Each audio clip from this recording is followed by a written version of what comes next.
So I've been thinking about my car a little bit and the fact that the warranty is about to run out. It's certainly not going to run out because of the mileage. I only have about 22,000 miles on the car, but it will run out because of the 4 years. The warranty is for 4 years, 40,000 miles, pretty much end to end, everything is covered. But I'm about 8 months away from reaching that point where I'll reach the 4 years. So I want to start thinking ahead. Am I going to hold on to the car for a while longer? Am I going to keep it past the 4 years, maybe until a 5th year, maybe even longer than that? Or am I going to go ahead and move to a different kind of car after this? That's the question that I'm faced with right now. So I thought it'd be worthwhile to spend a little time with you and talk about the cars that are currently available to start thinking about where my mind is and where I want to go next. I love my Tesla, I really do. But if there's another car out there that will offer me a warranty again and will extend it out and will allow me to continue to drive an electric car that's pretty cool, I'd be willing to consider it. It doesn't have to be a Tesla. So let's take a look at what cars are available and what things I might consider when I'm looking at my next car. There are two things that are important to me. One is over-the-air software updates. I think those are really valuable, and it's something that Tesla has a niche in that everyone else hasn't quite figured out yet. And the second has to do with the supercharging network. Tesla makes it very easy to just pull up and charge your car. I want to make sure I have a similar ability with whatever car I would get in the future. All right, time to supercharge. Here we go. Here we go now. I'm going to take the supercharger right here. This right here. Push the button on it. Voila! Ta-da! And that's all there is to it. And then we just let it sit for 20 minutes or so and we're good to go. So the market has changed considerably since I bought my Tesla almost 4 years ago. There are now about 18 cars that are out there in the marketplace that are under $50,000. So let's take a look at those. The first one, of course, is the Tesla Model 3, which is more expensive than what I paid for it 4 years ago, but still is under $50,000 and does have some value. Would I buy one again? You bet. So the first car company I want to look at is Kia. They have two models of electric cars in the marketplace right now. They have the Niro, which was available when I bought my Tesla, but was a slightly different model. They've revised it considerably since then. The problems with them are they don't really do over-the-air software updates. They're working on it, they're planning on it, they're trying to do something, but right now it has something to do with a subscription service, and there is no charging network that they have set up, so that's a concern. So I went out and I found videos for each of the cars that I wanted to look at, and I looked at where the charging port is, what the frunk and trunk or hatch look like, how big the back seat is, and really how the infotainment system works, what their dials and controls look like. Those are the things that I think from an aesthetic standpoint would matter to me.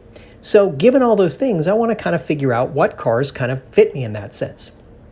So when I look at the Niro, it's close, it's not that bad. It looks pretty nice from the outside. It's got a little bit of a trunk, or a hatch actually. It's got a little bit of a frunk, though it's a little bit on the small side. And it does have some room in the back seat, so there is a little bit of space. What I don't like are the dials that they have in the car. They just seem a little awkward to me, and it doesn't feel like it really fits together. So I'm still missing something in this car. It's a nice car, but it's not a great car. So this one I would put as a no, probably. I wouldn't want to have this car.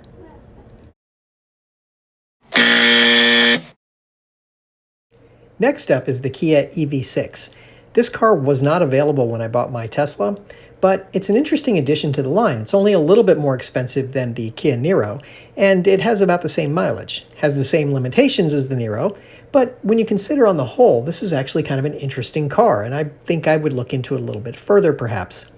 Now, one thing I wanted to point out that I haven't said before, and that is that the videos that you're seeing here, I've used other people's videos because they reviewed the cars. I put the links to all those videos down below so you can take a look and actually go to those videos and see the full reviews they did. I just wanted to take some clips to kind of get a sense of the size and scale of the cars and some of the goods and bads that go along with it to be able to talk to it just a little bit. So as far as the space inside, it's got a pretty good size space. The cargo space isn't bad. It's got a frunk. It's a little small, but it does have one. And it does have kind of a nice screen in it. So this one is actually kind of an intriguing car. It actually comes together kind of nicely and feels a little bit better and more complete than the Niro. The Niro just seemed a little compact and a little small for what it was. This one's getting closer to what I'm looking for in that price range. So I would definitely put this one on the list as potentially considering if I were looking for another EV after I'm done with my Tesla. So the survey says I'm into it. Now, next on the list is the Nissan Leaf. This car has been around for a long time. It was one of the first EVs that hit the marketplace, and I kind of like the car itself. And the price point is certainly attractive on it. And it does do some over-the-air updates. Apparently, they're updating that and doing more with it, so that's intriguing. But there's some things I don't like about this car, some things where I look at it and I go, I'm not really sure. It's a little tight inside. It kind of looks a little space agey, but not so cool in a way. So it does have this area in the front where you would do the charging, and then there is a frunk right behind it, so there's a space in there. Well, actually, technically, it's not really a frunk because it doesn't really have any space to store anything, which is kind of a problem. I mean, the one thing I like about having the Tesla is the frunk, where you actually have some space where you can put things. This one doesn't have any space. It's got engine parts, basically. And the hatch is a little small. When you look at it, you realize it's a little bit tight back there, and it's maybe not what you're looking for. It just can carry a little bit of stuff, and certainly the back seat, when you look at it, that's kind of small. You can't even fold the back seat into the front seat with the headrest on. So that's a little small for my taste and probably not what I'm looking for. The display is nice, but they went old school with the display, still showing the speedometer and so forth in the old style, which I'm like, why not think ahead a little bit and start thinking about what you want to do in the future rather than putting that there exactly like that. So on the whole, the survey on this one says, no thanks, I'm not really interested in this car.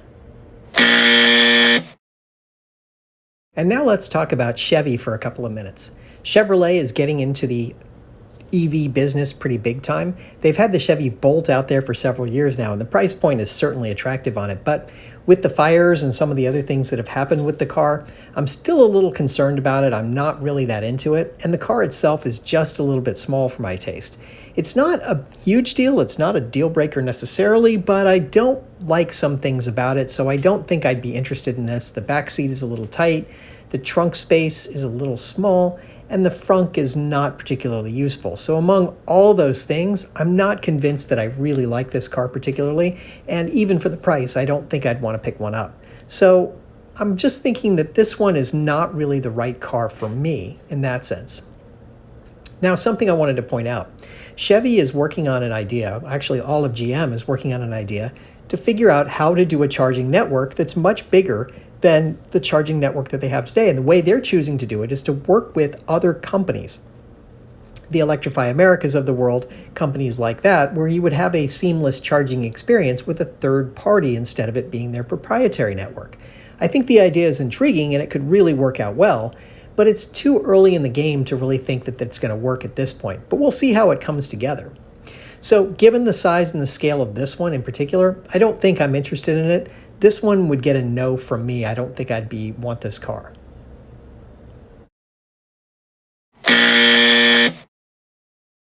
Now, next up on the list is one of the more intriguing cars I've seen. It's the Chevy Equinox. It's supposed to come out in about 2023, maybe later in the year. We'll see when it actually hits the market. But their intended price is $30,000 with a range of 300 miles.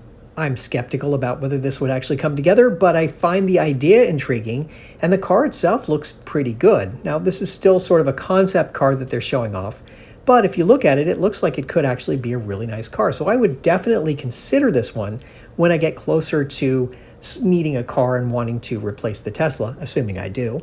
I would actually look at this one. The size is decent. It's a little tight inside, but it's not that small. It does have some trunk space. It does have a small frunk.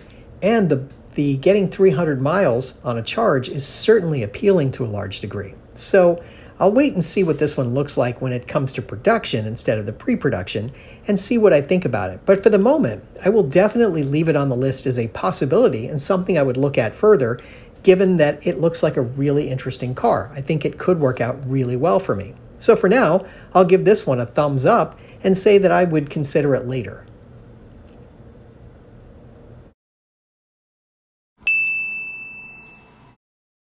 Also going to be producing a Chevy Silverado pickup truck. I'm not a huge fan of pickup trucks, but I like the idea, so for now I would say no to that one.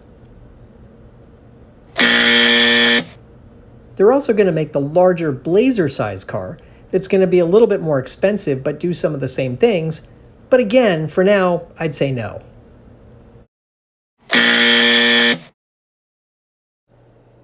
I don't even know where to begin with the Mazda MX30. I don't know why they created this car in the first place. It's kind of weird. It only gets 100 miles of range. It is less expensive, I get that. But Mazda is not really in the EV business to this point, and they're creating a car that just seems a little bit odd.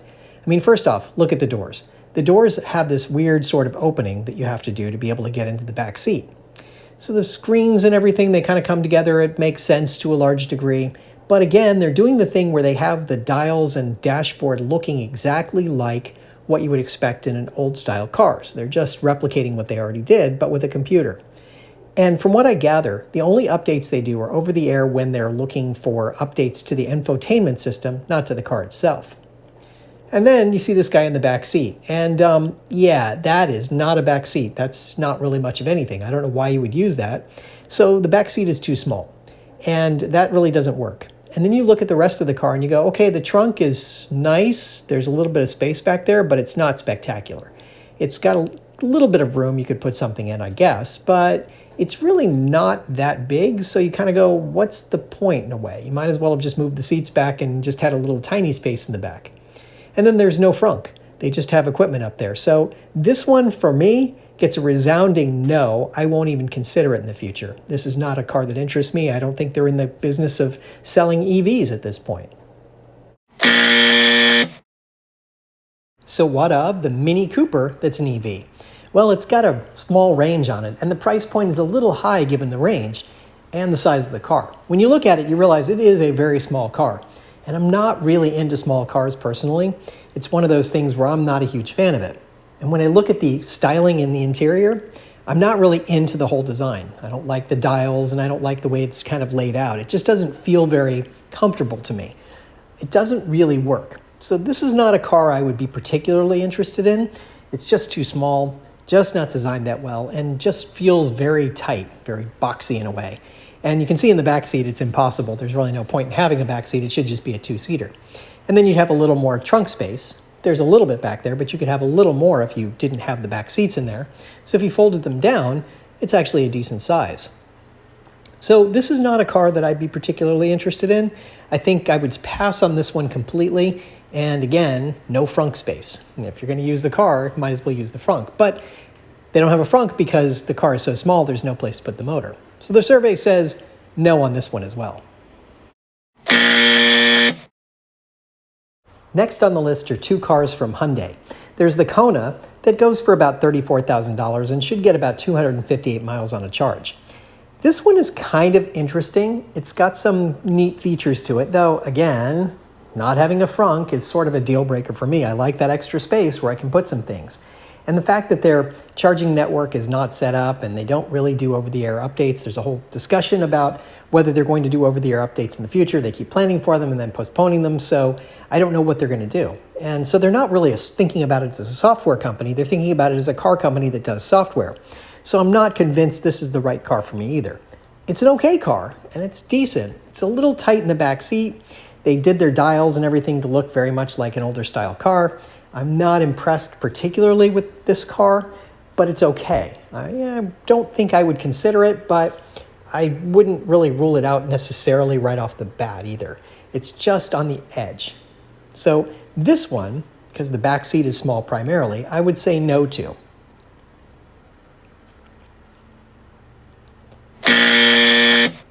But their other car, the Ionic 5. So this one's $40,000 as a starting point, and it gets about 220 miles. You can pay more and get more mileage out of it, but that's about the starting point for it. When I look at this car, and I told you I have a friend who has one, and I rode in it, and I actually kind of liked it. This is a really nicely styled car. It's hard to believe that it's in the same family as the Kona that we just looked at, because this car is actually a little bit better. It's a little more decent in the way that they put it together, and I think it's actually pretty thoughtful in the design. When you look at it and you realize it's got a little more space inside, you know that there's a little bit of a frunk, at least a place to hold your charging cable. There's a little bit of space given that everything is kind of laid out this way, and the trunk space is actually not so bad. It's got a little bit of space back there where you can put some things. The displays are actually kind of nice. It's weird that they're behind the steering wheel, but overall, I think they're actually very pleasant. And I know that the interior is well made. They do one of these faux leather things too, like some of the other car companies do, and it's actually pretty decent inside. It's kind of comfortable. I heard someone call it like a hospital in a way because it seems so sterile, but it is actually kind of a pleasant ride. So I would actually think that this car might work for me along the way because of the way the displays work and the fact that you've got a lot of space in there. I think it actually is pretty comfortable. And I would actually consider this as a possibility among the cars that are out there. Now you can even see that in the back seat, there's a little bit of space. It's a little tight, but it's not horrible. It's something that I could live with as far as that goes. So this is definitely one that I would consider in the future. Now there's another configuration that has a little bit more frunk space, so I just showed that here. So in this case, I would actually consider it. Volkswagen still has the ID4 in the market. They had a couple of other models that they came and went with, but the ID4 seems to be the one that they're running with, and at $38,000 for about 260 miles of range, it's not a bad car, and it's not a bad looking car either. And to be honest, I might consider this car as an alternative because it's kind of intriguing. But I have a problem with Volkswagen, and it's a personal problem. It had to do with some years ago, my wife and I owned a Passat, and the Passat was literally falling apart after a few years. It had all kinds of issues. The windows didn't work. Some of the interior was coming apart. It was just a mess. And then at some point we were driving on the highway and the alternator went out while we were on the highway, and the design of the car was to just stop the car when the alternator stops working. So the car actually stopped on the highway. It's one of the most dangerous things I've ever encountered. We were able to get off the highway and we were able to get towed. But you know what? I don't think I'd ever buy another VW as a result of that. It was kind of a terrifying moment. So consider for a moment that their software solution was, if a component fails, stop the car. That can't be the solution you go with. So while the car is nice and it's a reasonable size, for me personally, this is a non-starter and I would never consider this car as an option. So it's unfortunate because it is actually kind of a nice looking car, but it's not something that's going to be right for me as a result of what happened. So in my case, this would be a resounding no thanks. Not going to do it. Toyota has been really funny about getting into the EV business. They wanted to go all in on hydrogen. They're still fighting the whole EV market, but yet they created a car that's called the BZ4X, and it's based on the RAV4 base essentially. And it actually looks like kind of an intriguing car. The screen is large. It actually has some interesting features to it. It's kind of good, but as the guy points out here, the dashboard, the controls are behind the steering wheel, and sometimes they get lost in there, so it's kind of a dumb design that way. But I expect that they'll have future enhancements to it and probably change the design at some point. But this is kind of neat, and the screen is big, and it actually looks kind of nice. There's enough room for 3 people in the back seat, which is kind of a win. And there's a little bit of room inside, and the trunk space is actually not bad. It looks like it's got a little bit of space in there. There's a little space underneath too, kind of like Tesla has. So that's kind of a nice thing. And the seats do fold down all the way and give you a little more space. So there's a win in there. So this one is actually kind of an intriguing concept. And I think as they continue to develop it and put more cars out there, perhaps this will become a better car and something I'd be more interested in. No frunk. So I have that, but the guy shows you, hey, how about putting your charging cable up there because there's no engine, it's not a big deal. And by the way, what's the deal with the old style arm that holds up the hood? This one is a possibility. So let's take a couple minutes and talk about Fords. There's the F-150, the largest selling truck in the world basically, and it's a really interesting notion that they have an EV that's the F-150. And I've talked about the Lightning commercials before, and I really am intrigued by this truck. I'm not a truck guy. I'm really not interested in a pickup truck, but this one kind of caught my attention because it's different, it's unique, it's kind of interesting. They've done something kind of cool here. With that trunk space that's in the front, it's the frunk basically, where you can put a lot of crap up there, that's kind of cool. And I actually kind of like the size of it and the way it's scaled up. And I kind of like the design of the truck, even though I don't like pickup trucks, I kind of like the way they've laid it out. It just feels like it's kind of right in a way. So I found this to be kind of interesting, and while I'm not particularly interested in a Ford truck, I found it to be kind of neat. Now there's one caveat here. I listed the MSRP at the beginning, but there's still a lot of dealerships that are charging huge markups, basically double the MSRP, in order to make money on these cars. And Ford is trying to combat that, but they don't have enough inventory to be able to do that effectively. So right now the price is through the roof, even though that's supposed to be the starting price. So for now, I'll say no. Next up is the Mustang Mach-E, which is a little pricey for what it is, but it does get good mileage. And the car itself is kind of nice. It's laid out well. I think they thought through the design on it fairly well. And it seems to be that they have some really cool things. Now, Ford is building a charging network. They want to rival Tesla in what they're doing as far as a charging network. So that's kind of intriguing that they have this idea to build a charging network that would actually go along with things. And they have actually rethought the software in terms of what they want to do. Now, the guy's being kind of silly, but you can see how big their trunk space is. There's a lot of space in the back of the Mustang Mach-E. So there's an opportunity there to really use that space efficiently. There's also some trunk space, so you can put some things up here. So it's well thought out. The car is kind of well designed in that sense, where there's things that are big enough and useful enough where you can actually make some use of it.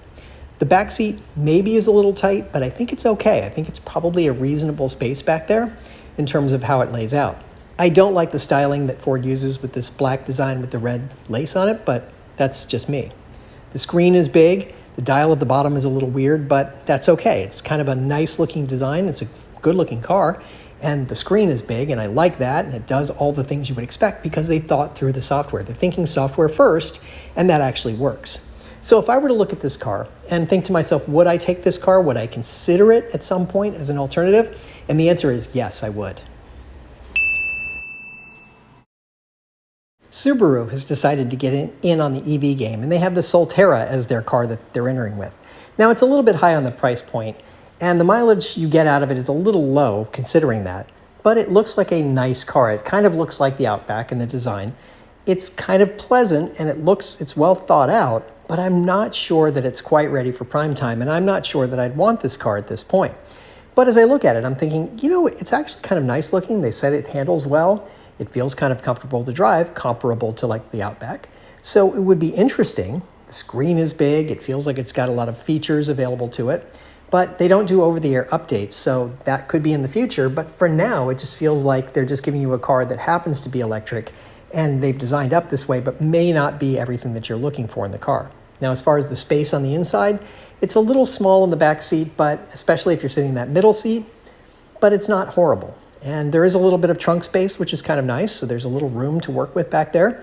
So you can actually get in and use the space efficiently. And so there is a little space underneath too. So you can store the charging cable and anything else you want in there. Now, as far as the front space, there isn't any. It's another car where they haven't thought through what to do. You have this nice EV car and you don't need to have an engine in the front. So why do you have to put all your motor stuff and your equipment and so forth in that space? I understand maybe it's easier to service in some cases, but why put it there? It just seems kind of weird to have it there. So for now, I would say not ready for prime time, not for me. Next up is one of the more intriguing cars I've seen, and that's the Polestar II. This one is kind of neat. It's a little high on the price point range, but it gets good mileage as far as that goes, how many miles you can go on a charge. So I think it's kind of interesting, and they do have over-the-air updates, and they've kind of thought it through. They're a software company first, much like Tesla in that sense, where they think through how to design the car to be a computer first and a car second. The car is the commodity part. So when you look at it, you have this nice charging space there. You can work with it. And then you have a little bit of a frunk up there that you can work with. It's maybe a little oddly sized in the way that they put it in there, but it's there and it is useful in some way. You do have a little bit of trunk space to work with. So they have given you something where you can actually have some space. It's probably a little bit bigger than the Tesla's trunk in that sense, where you have a little bit more space in there. And it's kind of well thought out. So you've got a little bit of room to work with and you have this nice design. The screens inside are nice and big, which is one of the things that I think is important. If you're going to design an EV car and make it a computer, make it have a big screen. That's one of the things that I think is really important. So you have all these different functions you can put between the two screens and make it do things. So the back seat maybe is a little small. That would be my one concern about it. But overall, I would say I would consider this car as a possibility in the future.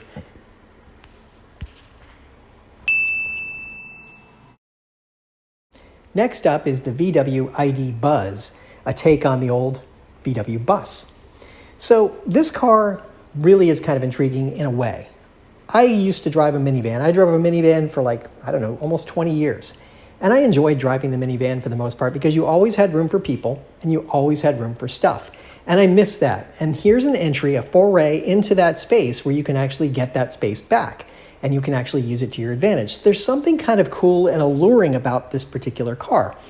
Because it has that space and that size and that ability to take things where you want to go, that's kind of neat. And I kind of miss that in a way, and I find this to be kind of intriguing. They did a nice job with sort of the styling on it and sort of the promotion on it, and they've talked about it in a way that makes it kind of interesting. And I'd be interested in this car in general, but remember, it's a VW. So what did I say before about VWs? Don't think I'd ever buy one again. So while they're getting into the marketplace, I hope someone else emulates it and creates another car that I would actually drive.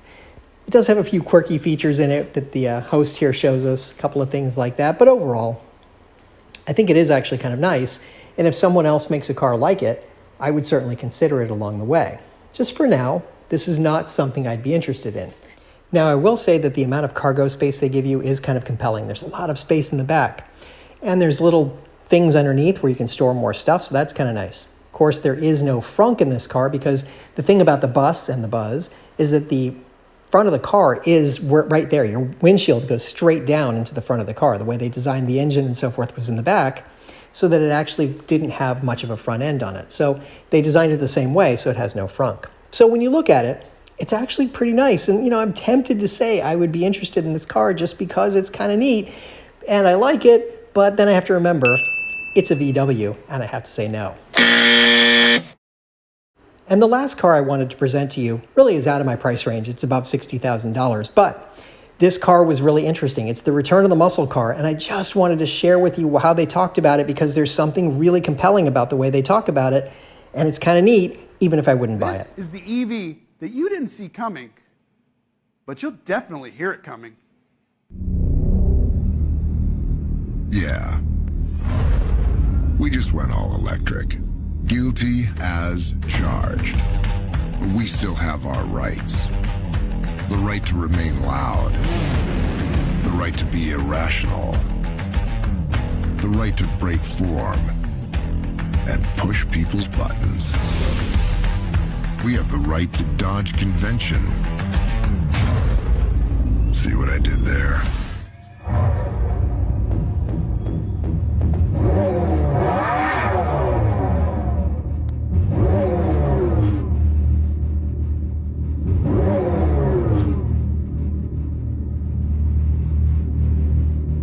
This is the Charger Daytona SRT Banshee. And because it's a Dodge BEV, it will be an assault and battery on convention. It's a very simple formula. Look like a Dodge, sound like a Dodge, and drive like a Dodge. I don't care if it's an EV. If it's a Dodge, it needs a loud pedal. And the Charger Daytona has the first one ever. But what you really want to know is, can the Daytona do more than look good and wake up your neighbors? So we made sure that the driving experience will be marked with familiar Dodge attributes. The typical single-speed transmission in a BEV, super efficient.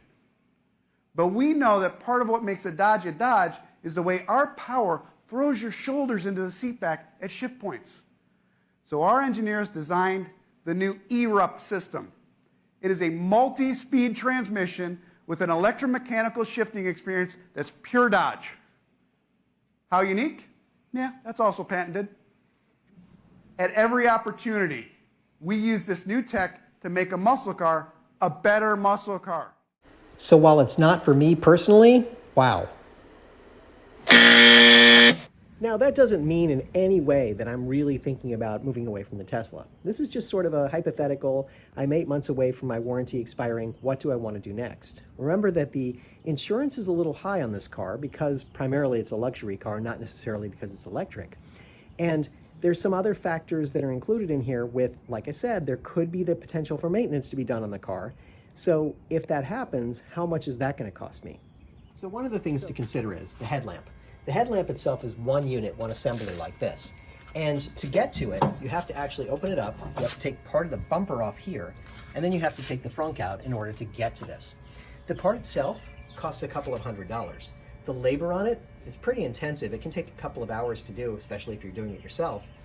But if you use it at a dealership or something, they can charge as much as $1,200 to replace this headlamp. So while it's LED, you know that at some point it may have to be replaced. And since that's an expensive proposition, I want to consider carefully that kind of thing when I think about the price of the car and what benefit I get from it after the warranty runs out.